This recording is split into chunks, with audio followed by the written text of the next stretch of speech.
Dan kalau Allah sudah menolak, nanti kita minta apa aja nggak akan dikabulkan oleh Allah Subhanahu Wa Taala. Ya Allah, kurang apa lagi? Saya udah tahajud, saya udah sedekah, saya udah tilawah, saya udah hafal Quran, saya udah berjihad, saya udah bantu orang lain, saya udah. Kenapa saya hidupnya kayak gini ya Allah? Tanyakan kembali, istafti qalbak, tanya ke hatimu. Kenapa kita melakukan itu? Karena Allah atau karena yang lain? Ri'a an-nas. Kadang-kadang kita melakukannya udah ikhlas, tapi di tengahnya riya. Jadi bisa jadi teman-teman, kita punya beberapa amalan, kalau kita nggak berani mengatakan banyak amalan, kita punya beberapa amal soleh, tapi hampir tidak ada satupun yang diterima di sisi Allah. Kenapa Ustadz? Ikhlas kok Ustadz? Di awal, bisa jadi di tengahnya riya. Enggak, di tengah saya tetap ikhlas, bisa jadi di akhirnya riya. Enggak, di akhirnya masih ikhlas, bisa jadi barusan aja riya. Setelah after years, setelah beberapa tahun. Sehingga kalau kita nggak punya modal amal soleh yang diterima di sisi Allah, gimana kita mau mengangkat kedua tangan kita? Makanya kadang-kadang kan ujiannya kayak gitu. Di awal udah ikhlas, saya nih pengen tilawah yang bagus karena biar orang-orang sholatnya pada khusyuk. Allahu Akbar, ikhlas kan? Alhamdulillahi Rabbil Alamin, ikhlas. Ar-Rahmanir Rahim, masih ikhlas. Maliki Yaumiddin, ada yang nangis di belakang. Mulai bagus juga ya suara saya.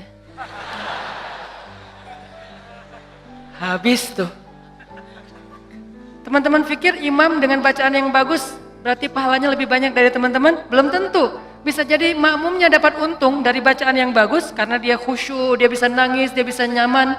Sementara imamnya nggak dapat apa-apa loh. Ini, tapi kita nggak bisa menjudge imam juga ya. Begitu imam baca Alhamdulillahi Rabbil Alamin, pamer. Nggak bisa. Entar jadi susah tuh, semua salah ya, serba salah. Baca bagus salah, baca jelek, imam nih bacaannya kok gini banget sih, jadi serba salah. Ini bukan menjudge orang lain, udah aja masing-masing. Kalau imam bacanya bagus, ya kita husnuzon, Masya Allah bacaannya luar biasa. Kalau banyak orang yang khusyuk gara-gara ini berarti pahalanya banyak banget nih, kan kita cemburu ya. Si imamnya, astagfirullah, kalau gak dibagusin, Allah suruh yang bagus-bagus. Kalau bagus-bagus amat, ntar sombong. Karena emang bagus sih.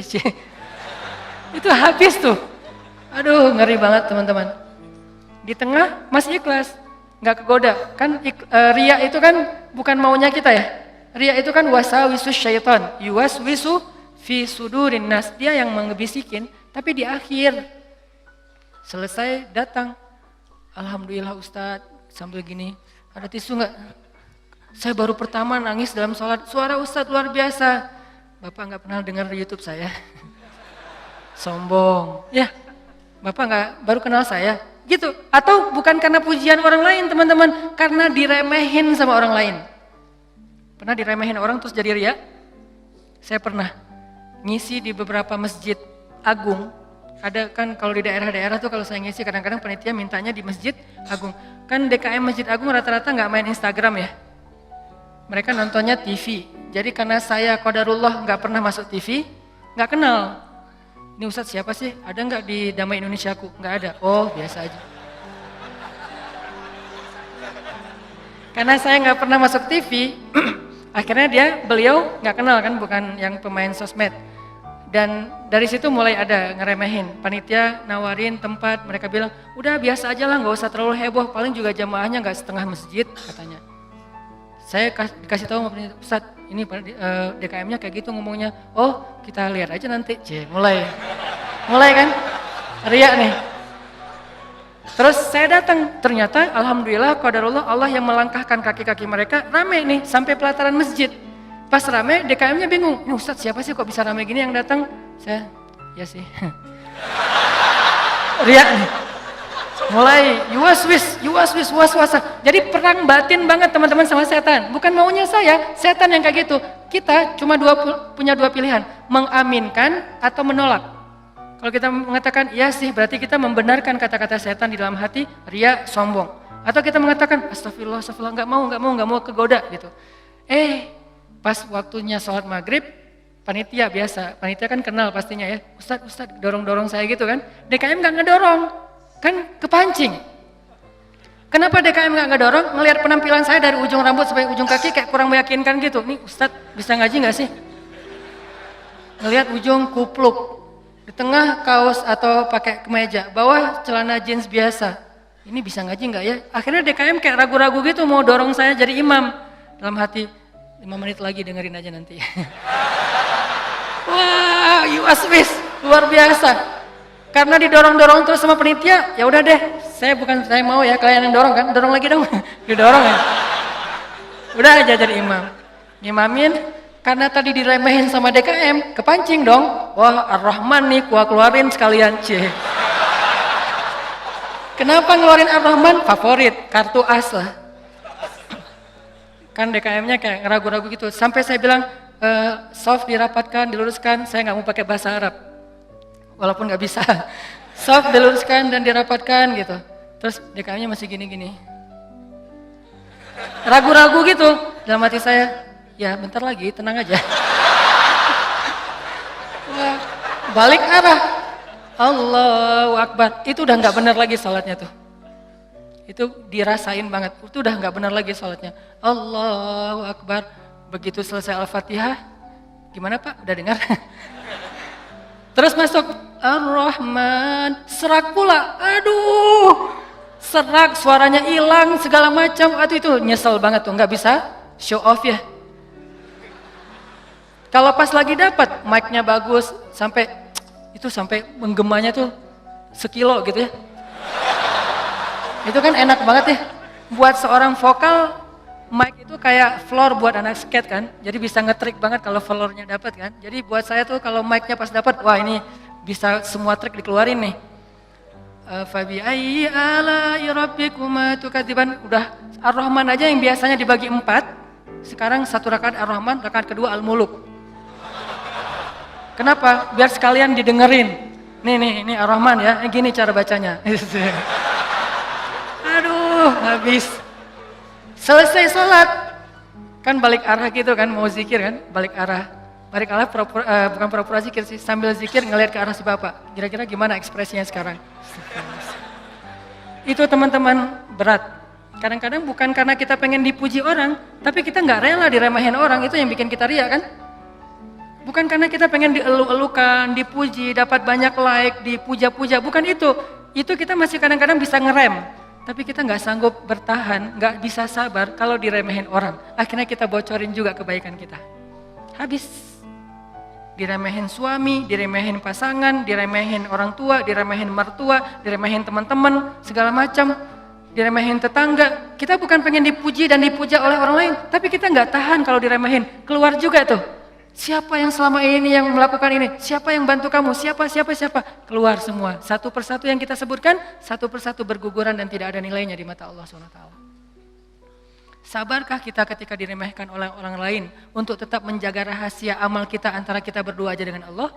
Itulah ujian ikhlas. Bisa nggak kita jaga? Nggak mau kita bocorin rahasia kita berdua sama Allah. Begitu kita bocorin, sedih banget tuh. Udah langsung tidak ada lagi nilainya di mata Allah. Berapa banyak dari amal yang kita lakukan yang benar-benar kita mampu menjaga keikhlasannya di awal, di tengah, di akhir. Kalau ada, jangan menyimpulkan dulu bahwa kita udah sukses karena masih ada waktu selama kita masih hidup untuk kita batal. Mungkin nggak batal di akhir, tapi batalnya setelah beberapa tahun. Ada teman kita datang nanya-nanya ke kita tentang, ngafal Quran itu susah banget ya. Kenapa? Aku tuh ngafal 1 juz aja, juz 30 gak beres-beres. Oh, ya sebetulnya gampang sih kalau udah tahu triknya, mulai nih. Emang idealnya ngafal Quran berapa lama? Ya tergantung orangnya, ada yang 10 tahun, ada yang 5 tahun, ada yang 2 tahun, 3 tahun, setahun. Kalau aku sih alhamdulillah 6 bulan khatam. Habis semuanya tuh. Ngafal Quran emang gampang, capek, susah loh.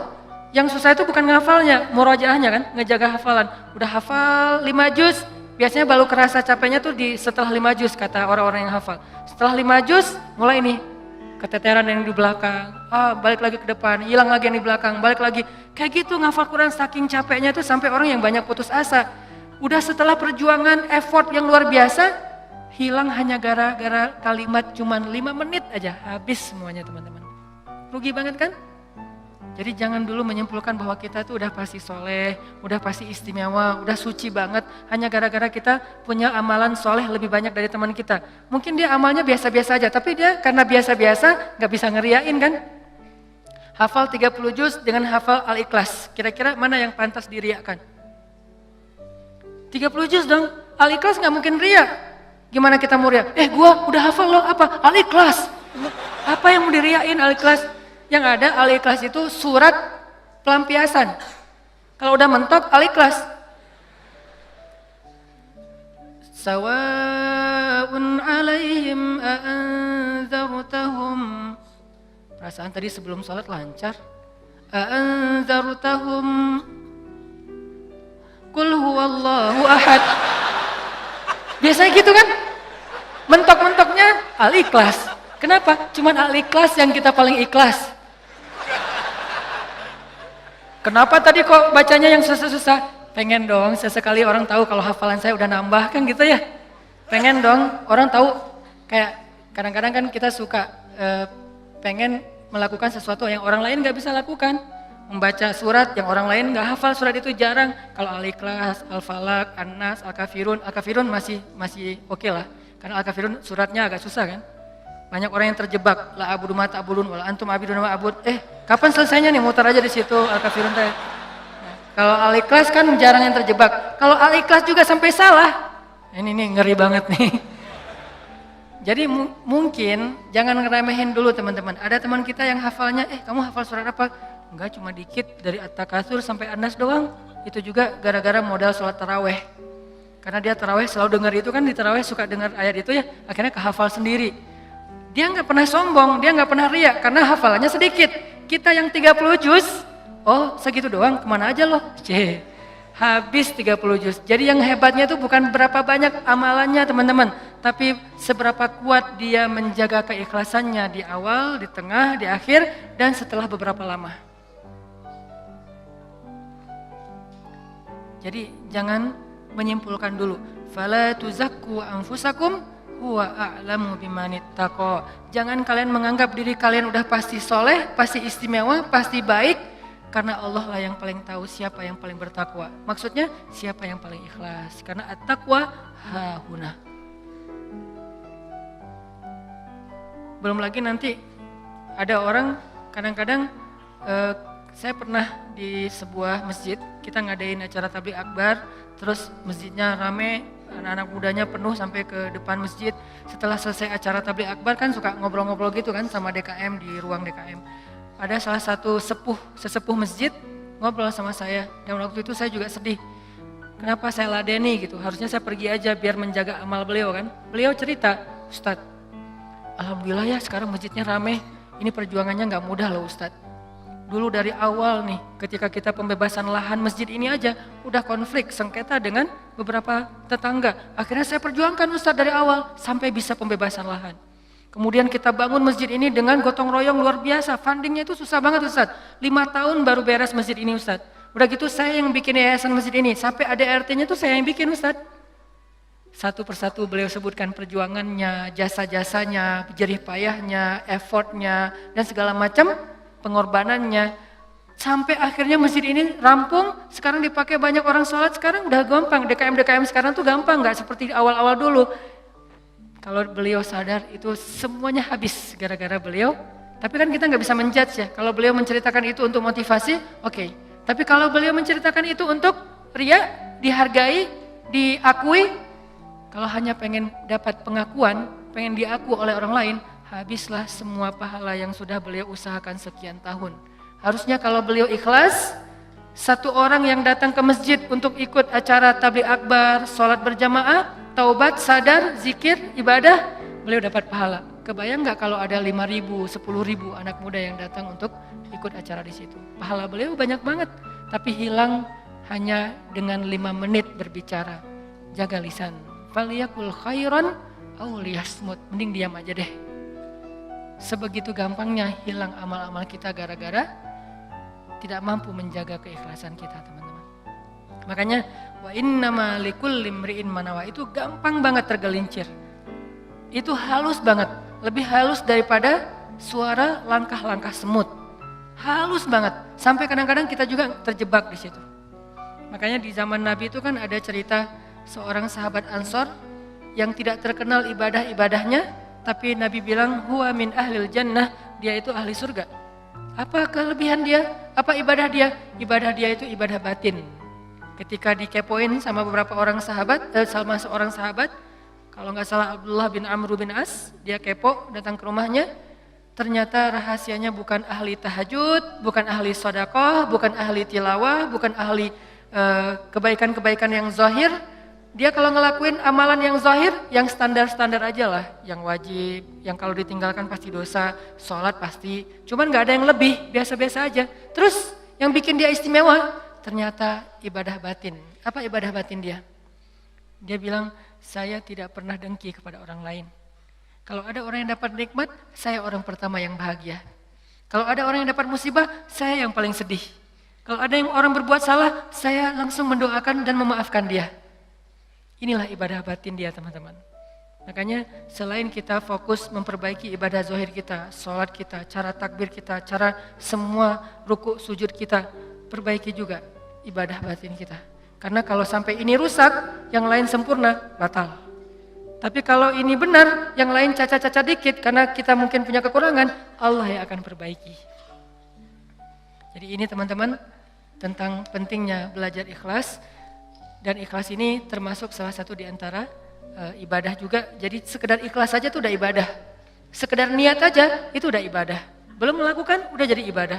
Bukankah Nabi mengatakan siapa yang berniat berbuat baik lalu jadi melakukannya, maka dia mendapatkan 10 pahala kebaikan.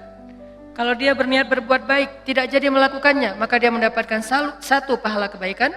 Siapa yang berniat berbuat buruk, jadi melakukannya, maka dia dapat 1 dosa. Siapa yang berniat berbuat buruk, tidak jadi melakukannya, dia dapat 1 pahala. Allah baik banget ya. Niat aja dikasih pahala, baru niat tuh. Sehingga para ulama mengatakan, kalau begitu, ayo kita berniat yang banyak. Dan memperbanyak niat itu disebut dengan istilah ta'addudin niyah. Ta'addudin niyah, memperbanyak niat-niat yang baik. Saya pengen ini, saya pengen itu, saya pengen. Semua kebaikan kita pengen.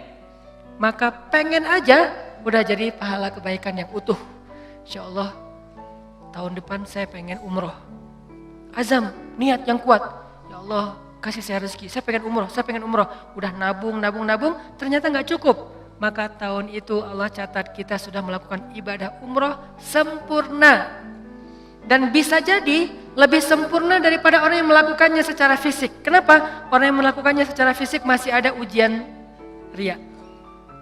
Lagi di mana? Lagi umroh, posting. Tapi nggak semua orang yang posting umroh itu riya ya. Ini ke diri kita lagi nih, balik lagi kepada diri kita. No judgment. Bisa jadi dia posting, bisa jadi dia tinggalnya di bintang 5. Kadang-kadang umrohnya bareng dengan teman. Kadang-kadang kegodanya gini, umroh nih bareng dengan teman. Pas lagi makan, kan di hotel suka pas makan saling ketemu gitu kan, saling sharing. Dari mana aja? Baru selesai tawaf. Wah, Masya Allah udah selesai tawaf aja, kita baru aja tadi nggak jadi soalnya rame banget. Ya sih rame, tapi kalau kita kuat azamnya pasti lewat lah bisa. Udah mulai nih. Udah berapa kali hari ini? Alhamdulillah baru 7 kali. 7 kali, gara-gara kita ucapin. Niat mengucapkannya itu nggak ada riya teman-teman. Niat mengucapkan itu keceplosan aja pengen ngomong gitu. Alhamdulillah udah 7 kali. Alhamdulillah baru 7 kali, niatnya gak ada riyanya sama sekali. Tapi begitu selesai mengucapkan, orangnya mengatakan, Masya Allah luar biasa 7 kali, hebat. Langsung datang setan, yuwaswis. Ya sih, mungkin di rombongan ini saya yang paling banyak rekor tawafnya. Atau kadang-kadang cium hajar aswad. Itu kan sesuatu banget ya, buat jamaah umroh dari Indonesia kan sesuatu banget. Jadi bisa dibilang cium hajar aswad itu kayak poin. Siapa yang paling sering cium hajar aswad, jadi kayak saling share lagi makan. Udah cium hajar aswad? Udah, belum? Udah, alhamdulillah udah 3 kali. Wah saya baru sekali. Akhirnya saling berlomba. Kalau ini niatnya fastabiqul khairat, itu bagus. Tapi gara-gara fastabiqul khairat, kalau sampai terjebak kepada riya, sombong, maka habis. Yang tahu cuman kita. Orang lain gak tahu. Hati-hati dengan ini. Tapi orang yang tadi menabung pengen umroh, terus gak cukup duitnya, lalu gak jadi umroh, bisa jadi dia mendapatkan pahala umroh lebih utuh daripada orang yang melakukannya secara fisik. Maka jangan kikir dalam berniat baik. Berniat baik yang banyak. Ketika kita keluar rumah, ya Allah hari ini mudah-mudahan saya bisa bantu orang di jalan. Mudah-mudahan saya bisa silaturahim dengan teman lama atau dengan keluarga. Mudah-mudahan saya bisa mendapatkan ilmu. Mudah-mudahan saya bisa membantu orang dari kesusahan. Mudah-mudahan saya bisa. Perbanyak aja kebaikan kita niatin dan kita serius. Kalau nanti ada kesempatan kita akan lakuin. Begitu kita keluar rumah, Allah sudah mencatat kita seperti melakukan sebanyak kebaikan yang kita niatkan. Jadi niat aja ibadah. Wa innama likulli imri'in ma nawah. Seseorang mendapatkan pahala sesuai dengan apa yang dia niatkan. Niat aja udah ibadah. Apalagi kalau kita kerjakan. Sampai ulama mengatakan, kalau saya mendengar seseorang mengetuk pintu rumah saya, maka saya tidak akan membuka pintu rumah itu sampai saya memiliki 10 niat baik. Jadi kalau mau buka pintu rumah, beliau berdiri di belakang pintu, ya Allah, kalau ini adalah orang miskin, saya berniat akan kasih dia sedekah 1. Kalau ini adalah seorang saudara yang sudah terputus silaturahim selama ini, saya akan sambung silaturahim 2. Kalau ini adalah seorang ulama, saya akan minta nasihat dari beliau dan ilmu 3. Kalau ini adalah seorang murid, saya akan kasih dia nasihat dan ilmu 4. Kalau ini adalah seorang yang berhutang, saya akan bayarkan hutangnya 5. Terus sampai 10 niat baik baru dibuka pintunya. Ternyata yang datang cuma 1 orang dengan 1 hajat, maka beliau mendapatkan pahala 10 hajat, 10 kebaikan. Ini hebatnya niat, ta'addudin niyah. Sehingga yuk kita berniat sebanyak mungkin berbuat baik. Saya akan gini, saya akan gini, saya akan gini. Salah satunya untuk akhirat kita, kalau saya pribadi berniat, ya Allah saya pengen banget nanti sebelum meninggal, kalau bisa udah khatam 30 juz. Dari dulu diusahain belum beres-beres. Naik dikit, turun banyak. Naik dikit, turun banyak. Kenapa? Mungkin banyak dosa, bisa dosa lisan, bisa dosa mata. Bukankah dosa itu bisa menghilangkan hafalan ayat Al-Quran? Dan kata Nabi, Al-Quran itu gampang hilangnya, lebih gampang daripada hilangnya onta yang liar. Cepat banget hilangnya. Enggak Ustadz, saya udah banyak dosa tapi enggak hilang-hilang. Ya enggak ada yang dihafal, apa yang mau dihilangin? Coba kalau mau tahu kita banyak dosa atau enggak, hafal Quran deh. Kalau susah, pasti banyak dosa. Kalau mau tahu itu cara kita untuk bisa mendeteksi dosa kita, salah satunya ya, hafal Quran. Coba, itu akan mendeteksi banget. Kalau kita udah lancar bacaan, tapi dengan syarat bacaannya udah lancar. Karena kalau bacaan belum lancar, ya bukan karena dosa, emang nggak bisa baca Quran ya. Berarti tahapannya baca Quran dulu. Kalau bacaannya udah lancar, tapi kok nggak bisa ya ngafal Quran? Ini bisa jadi kata Imam Waqi', al-ilmu nurun wa nurullah la yu'talil asi. Ilmu itu cahaya dan cahaya Allah itu tidak diberikan kepada pendosa. Cara ngukur diri kita banyak dosa atau enggak? Coba ngafal Quran. Kalau susah, pasti banyak dosa. Sehingga pesantren di dekat rumah saya tuh, pesantren Kampung Quran namanya. Dulu ada program daurah hafal Quran selama bulan Ramadan, 1 bulan 30 juz. Di Indonesia, di Cihanjuang, Cimahi. 1 bulan 30 juz. Pas saya diundang ke situ ngisi waktu subuh, saya bilang, "Ini programnya apa Ustadz?" 30 juz 1 bulan. Saya dalam hati, emang bisa? Saya tuh udah lebih 10 tahun gak beres-beres. Ngeremehin gitu kan? Ternyata ada yang bisa. Dari sekian puluh siswa atau santri, ternyata sekitar hampir 10 orang khatam sebulan 30 juz lancar teman-teman. Sebulan 30 juz lancar. Modalnya mungkin cuma juz 30 doang pas baru datang. Dan metodenya Ustadz? Ternyata metodenya itu enggak rumit-rumit, sederhana. Kalau mereka ngerasa susah hafalan, disuruh sholat taubat terus istighfar.